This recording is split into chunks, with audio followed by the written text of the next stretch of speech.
ഇതാരാ യുദ്ധഭൂമിയിൽ ഒരു പുതിയ പടൻ? കുറച്ചുകൂടെ പ്രായം ചെന്നപ്പോഴാണ് മനസ്സിലായത് ഈ പുരുഷന്മാരെ നമ്മൾ പ്രണയിക്കാൻ പഠിപ്പിച്ചിട്ടില്ല എന്നുള്ളത്.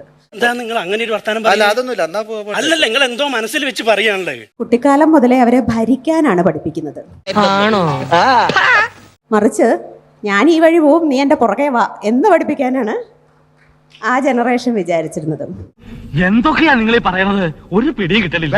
അതുകൊണ്ടാണെന്ന് തോന്നുന്നു ഒന്നിച്ച് യാത്ര ചെയ്യുന്നതിൻ്റെ ഒരു ആഹ്ലാദം കിട്ടുന്നത് വരെയും സ്ത്രീകൾ പ്രണയം തിരഞ്ഞുകൊണ്ടേയിരിക്കുന്നത്.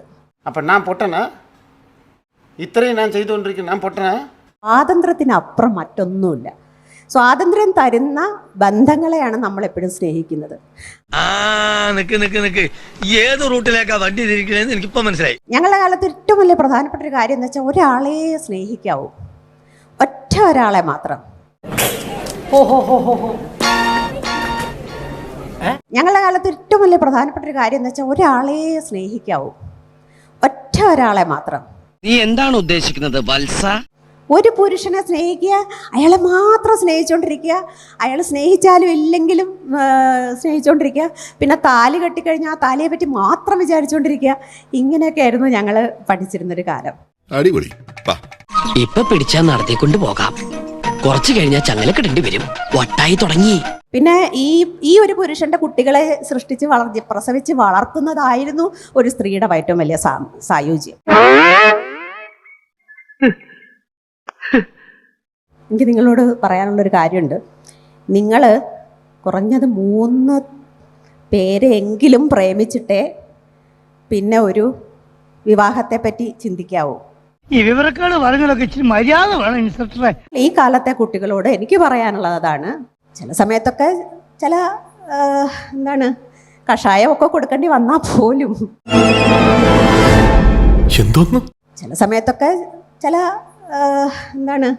കഷായമൊക്കെ കൊടുക്കേണ്ടി വന്നാൽ പോലും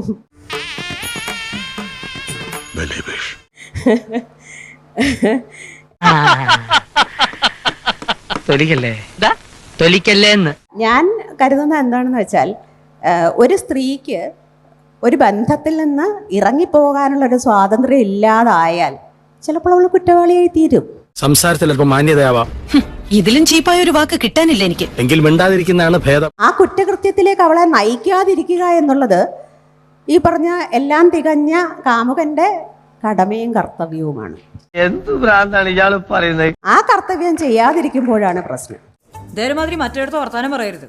ഈ രജിസ്റ്റർ മാരേജ് ഒക്കെ ചെയ്യുമ്പോൾ ഒരു 5 വർഷത്തേക്ക് ഞങ്ങൾ ഒന്നിച്ച് ജീവിക്കാൻ ഒരു കരാർ എഴുതി ഒപ്പിടുന്നു. അടുത്ത 5 വർഷം കൂടെ ജീവിക്കണമെങ്കിൽ ഈ കരാറുകളൊക്കെ പരസ്പരം പാലിച്ചിട്ടുണ്ടോ എന്ന് നോക്കണം, അല്ലേ? അതൊക്കെ വേണ്ടതാണ്. എന്തുകൊണ്ടാണ് നമ്മൾ ഇത്രയും മുന്നോട്ട് പോയിട്ട് അതൊന്നും ചിന്തിക്കാത്തത്? ഉളുപ്പുണ്ടടാ ചക്കണക്ക്. എന്നാ പോവാൻ നോക്കടാ. നീ വരുന്നുണ്ടെങ്കിൽ വാ. ഇനി ഇവിടെ ഞാൻ ചിലപ്പോൾ മൃഗമായിട്ട് മാറും.